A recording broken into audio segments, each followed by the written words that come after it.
Hello, world, and welcome to the Phylanice Nashe Experience podcast, an audio series of lighthearted and sometimes third eye opening conversations on entrepreneurship, leadership, and relationships from the African American perspective.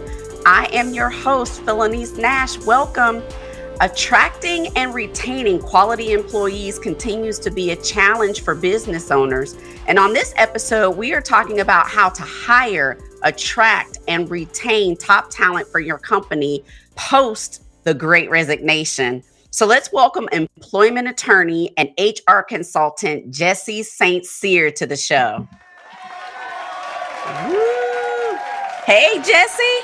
Hi, Phylanice. How are you? I'm great. I'm glad you were able to make it and be with us on the show today. We're going to talk about some very interesting HR topics and hiring issues that entrepreneurs are experiencing, especially in light of this Great Resignation that occurred over the last few months. So let's jump into our first topic, which is, what are some of the top reasons for the Great Resignation and why were we experiencing a mass exodus of employees from employers? That's a great question. Honestly, the Great Resignation is still ongoing. I think people are reevaluating what they consider to be quality of living.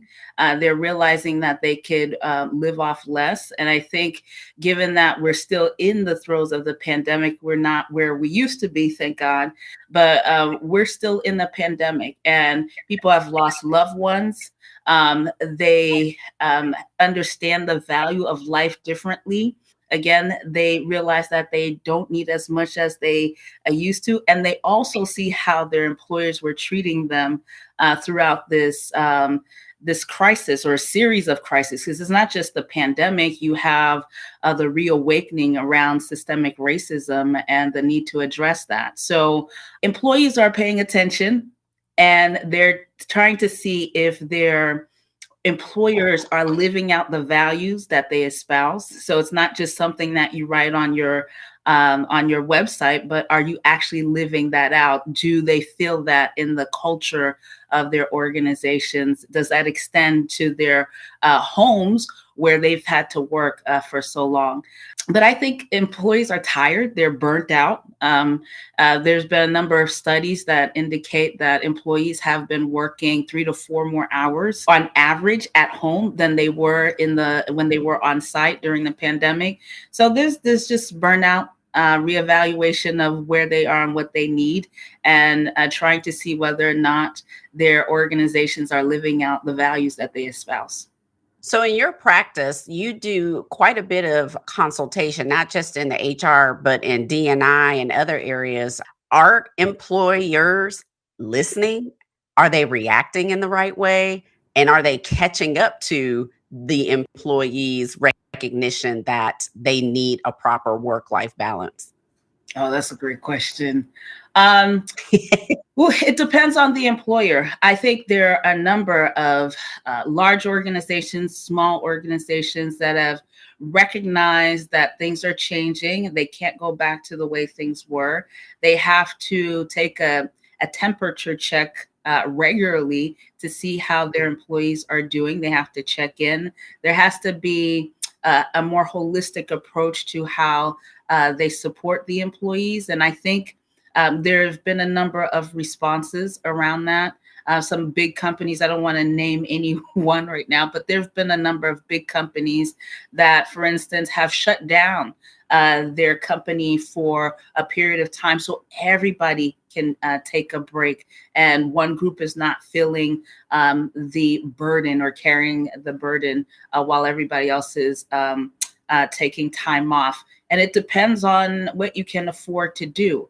But even if you can't afford to, shut down your company for a period of time, just regular check-ins with the employees just to see how they're doing, providing resources and tools for them throughout this process and throughout this season, and giving them back control. Right? Giving them options so that they have, resources at their disposal, but they can choose what works best for them. So I think you're seeing Some organizations have responded. Some want to go back to status quo, and that is going to fail. Status quo does not work. Business as usual does not work. And while you might have people in those organizations for a period of time, they will move on. I promise you, they're looking.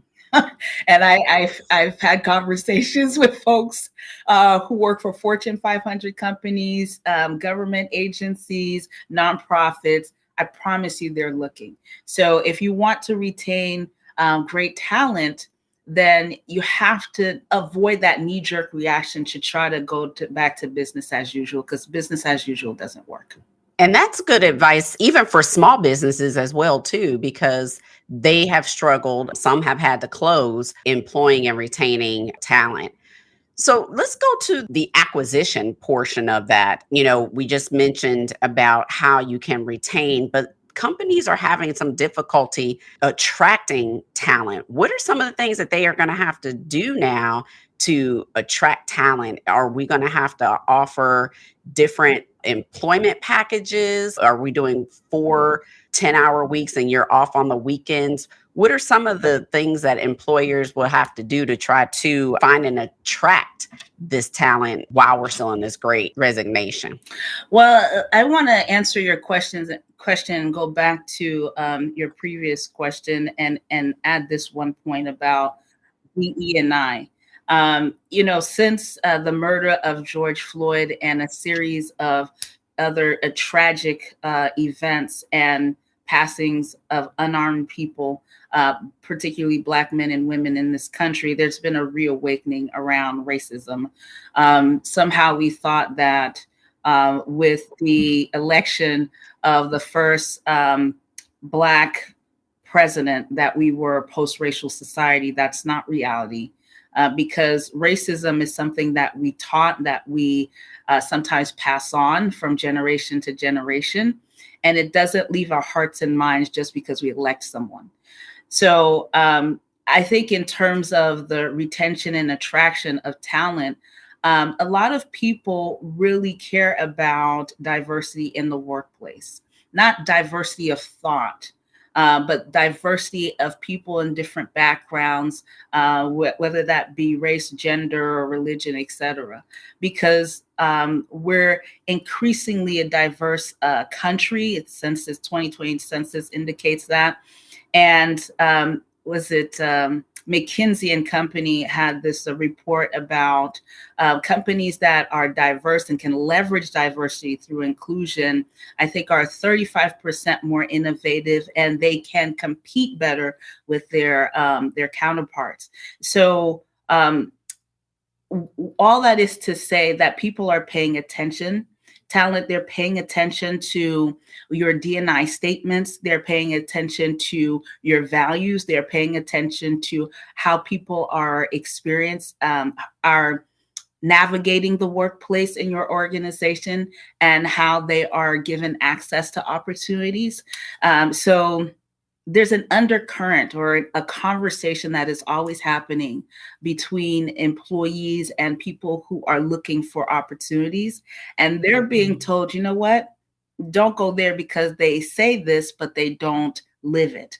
Or this is a great place to work. They are really trying to live out the values that they espouse. And it is a welcoming, inclusive organization for people of color. And I talk about people of color specifically because that's really where I focus. So in terms of attracting talent, it's really what I said before. It's, are you living out your values? Because if your employees if talent they're joining your organization, they're staying in your organization and growing, they're going to be the brand ambassadors for your organization. They're going to tell everybody else, yes, this is a great place to work, or no, this is not a great place to work. It doesn't matter how many awards the organization or the employer has received. It's what the employees are actually saying to their network that is going to attract and retain talent. So the two go hand in hand, because your your brand starts from the inside out. It doesn't start on what you actually post on your website or what awards you win. It's what the employees are saying inside and deciding whether or not they want to share opportunities with people in their network, because they may want to save them from an experience that's not altogether pleasant. That's so very true, because word of mouth travels fast. And with social media, you can find out that information quite easily, whether big or small. Would you say, with the talent pool in this current great migration situation, I would say one might think, well, if there has been a large number of employees who have said bye bye and have gone their separate ways, has the talent pool grown because we have had a mass exodus?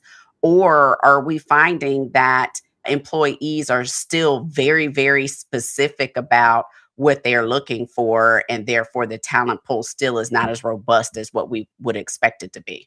I think the talent pool has shifted, and it depends on the industry.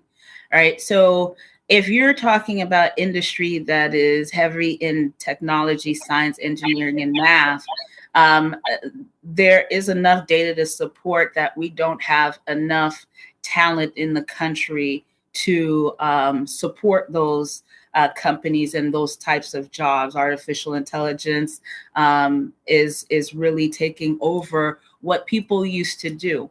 And so, do you have enough people with the background, experience, or education to move into those roles? Or do you have to recruit from outside of the United States?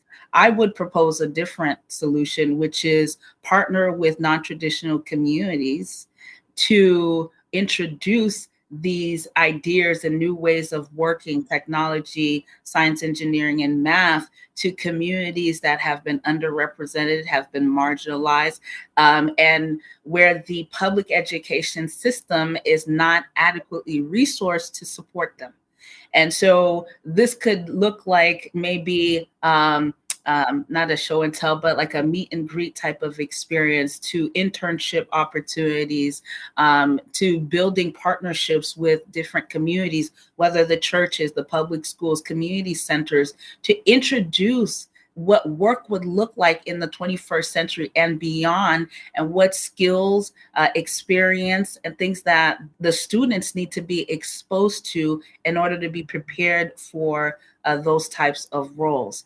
We can build a pipeline of talent in this country if we actually invest in our backyard. The public education system needs support. It needs to be resourced, and it needs to be able to train up the talent of the future for the work of the future. And so does higher education.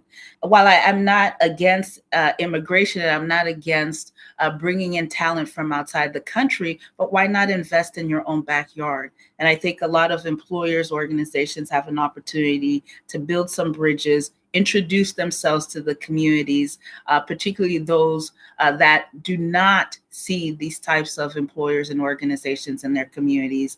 And over time, they will attract and retain the talent that is just right here in our backyards. Yeah, great points. There has been a shift, and I've seen it just even here in our local community, where there are organizations that primarily prepare people of color in STEM and in technology. So they're doing boot camps and accelerated like coding schools to build pipelines in those areas, to your point, partnering with non-traditional organizations in that manner. One other thing that we did talk about in our pre-call was we're still dealing with COVID, right? And it's affecting employment and what you can and cannot do, at the job, as far as protocols with masks and the vaccinations. Can you speak a little bit about developing COVID-19 protocols and how you've seen that develop in your practice, and what your recommendations are for large and small organizations on their COVID-19 protocols? Well, I would say the first thing is lean on the scientists, on the experts, the doctors, the scientists who understand how to respond to these types of crises, or have experience and expertise in infectious disease. All right. The lawyers and the HR specialists or experts come in terms of the policy development, ensuring that there's consistent fairness in the process, and also ensuring that the policies or practices are communicated in a way that everyone, whether they are working from home or on site, that they understand what's happening and what they need to do, what they're going to be responsible for, and what timeline they have to make changes, or if there's a requirement that they get the vaccine, that they get the vaccine. The other thing is, there's, of course, by now, most organizations have already put in place their COVID-19 policies or their vaccination policies and what their requirements are, and a process by which the employees can request a religious exemption or a medical exemption. So if you don't have that in place by now, honestly, you're behind the 8 ball, because the pandemic has been around for a few years, but that is something you need to have in place. If you're making any adjustments, I would say organizations should think about, again, bringing back those science experts and those infectious disease experts and their attorneys in HR to make sure that the process and the policies are consistent, they're fair, they provide adequate notice, and whatever rights that employees have, those are well articulated, and people have an opportunity and time to make a decision that's right for them, whether they decide to stay with the organization or move on because they don't want to take the vaccination. We're still in the place where we have a substantial amount of people who've decided that they're not going to take the vaccination. But I think over time that will probably change with more education. But just the process really needs to be consistent, fair, provide adequate notice, and wherever there are exceptions, that those are made clear, and whether the employee has an obligation or the employer has an obligation, that those are well articulated as well. Well, you mentioned collaborating with several subject matter experts, lawyers, those in the health community. I want to kind of shift gears a little bit and speak to you and your business and how you consult and help people who have businesses. So tell us a little bit more about your company and the kind of services that you offer for entrepreneurs and business owners. Phylanice, I just wanted to add one more thing that Yes, I sure. forgot about the protocol piece. When coming back to the workplace or working on site, there needs to be adequate communication around that as well, making options available, because some organizations are still transitioning back to the workplace and trying to figure out what they're doing. But if there is an option for employees to kind of work from home, make that option available. If they have to be on site, make that clear as to why that's happening.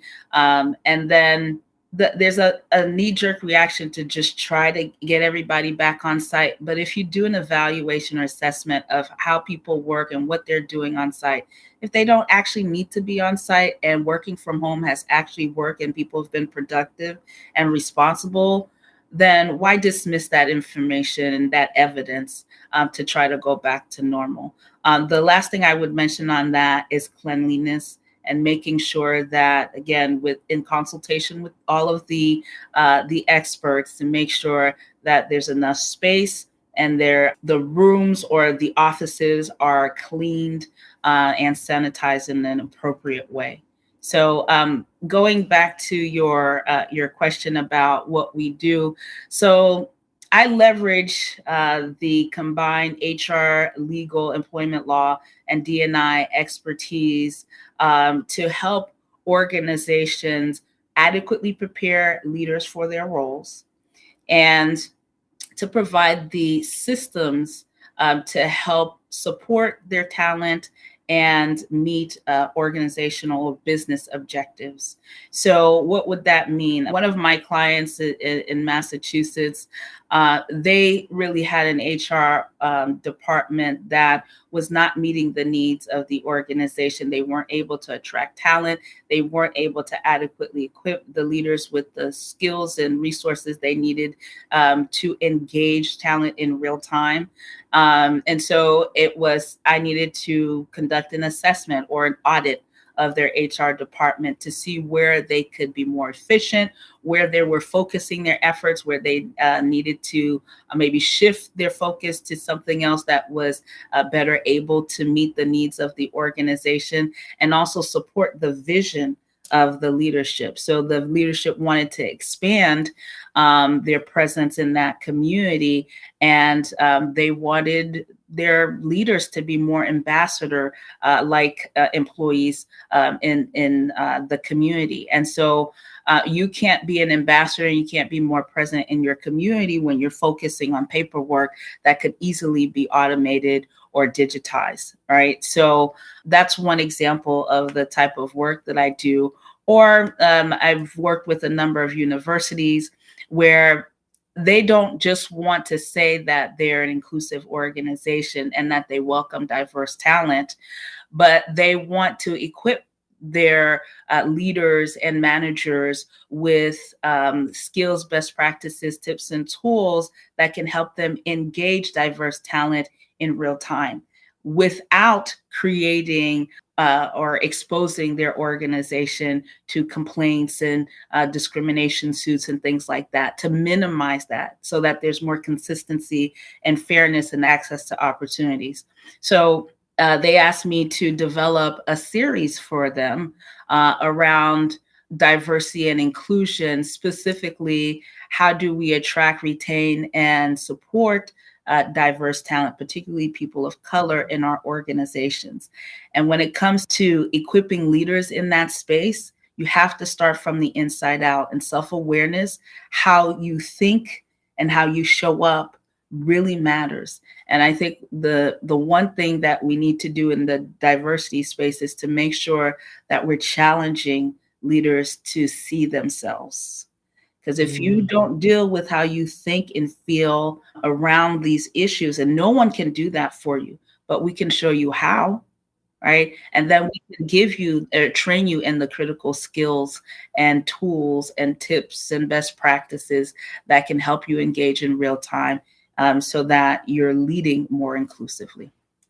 You're really diving in there and helping them to assess down to I'll say the nitty gritty, of it all, like the essence of it all, so that they can build a consensus around that. I love all of that. How can my listeners and viewers follow you on social media? How can they purchase some of your courses? I know that you have some events and some symposiums coming up that you're talking about leadership and some of these other topics. So share with them how they can follow you and maybe get some of your consultancy and courses. Thank you. So saintcyrconsulting.com is the website, and I'm sure it'll be on your website, or after this interview, it'll be available to them. But saintcyrconsulting.com, you can learn more about what we do there and our services. We offer a monthly series. It's called Leadership at Work. It's really everything I wish I knew about being an organizational leader before I became one. And I should note that just because you're a subject matter expert who's been promoted into your role doesn't make you a leader. Leadership is how you care about people, how you equip them, how you invest in them, and how you build future leaders to continue to solve problems that affect people. So, and that's what we do in Leadership at Work. So if you want, join us. The next session is actually tomorrow, I believe 12 or 1 p.m. Eastern time. But monthly, if you're not able to join, it's monthly, the first Tuesdays of the month around lunchtime. We provide this webinar, free webinar, that you can learn more about how to be a more effective leader and how to show up with more confidence as a leader as well. And so I'm on LinkedIn, Jessie Saintcyr, or Saintcyr Consulting for the business page, Facebook and Instagram. So you can find either Jessie Saintcyr or Saintcyr Consulting on Facebook, Instagram, or LinkedIn. But the website is the easiest place to go.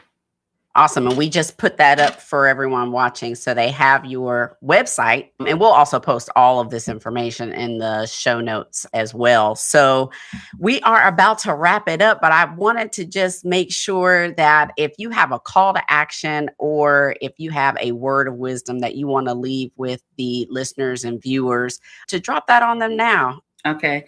So if you want consultation, info@saintcyrconsulting.com. I forgot to mention that email address. But I think the last nugget of wisdom I would leave, because I spent a lot of time training, advising, and coaching leaders, is that we need to take the time to put our oxygen mask on. You know, when you're on a plane and it's about to depart, the attendant will say something like, in the case of an emergency, put your oxygen mask on before you help someone else. We've been in emergency for the last 2 or 3 years, and we're tired, we're burnt out, and we need to take a step back and see how we're doing. Because as a leader, if you're not caring for yourself, you're not going to be as effective, you're not going to be as focused, and you're not going to be as empathetic for others. So take the time to put your oxygen mask on first, whether that's a spa day, taking a walk, taking time off, spending more time with your family, or shutting off all of the emails and things that come in, or just shutting off media for a minute so that you can center yourself and anchor yourself in something that's more important than what's going on or what's going on in the workplace, so that you are, again, energized, focused, more thoughtful, more caring, first with yourself, and then you can do that for others. So give yourself the gift of grace by putting on your oxygen mask. That's what I was. I love that. Put your oxygen mask on. Yes. Well, thank you so much, Jessie, for being on the show today and dropping some great nuggets on leadership. Really appreciate having you today. Thank you. It was absolutely a pleasure. Great questions, great conversation. Thank you. Thank you. And a big thank you to the audience for tuning into the Phylanice Nashe Experience podcast. You can find my guest social media handles, links, and resources mentioned in this episode in the show notes on my website, PhylaniceNasheExperience.com, or on the podcast YouTube channel. Just make sure you click on the episode and you'll find the show notes there. Make sure you subscribe, rate, and share the Phylanice Nashe Experience podcast on Apple Podcasts and on YouTube. That's how you let us know that you like the show. And you can also follow me on social media at Phylanice Nashe on Instagram, Facebook, and LinkedIn. And with that, everyone stay safe, stay well. We'll see you on the next episode. Peace.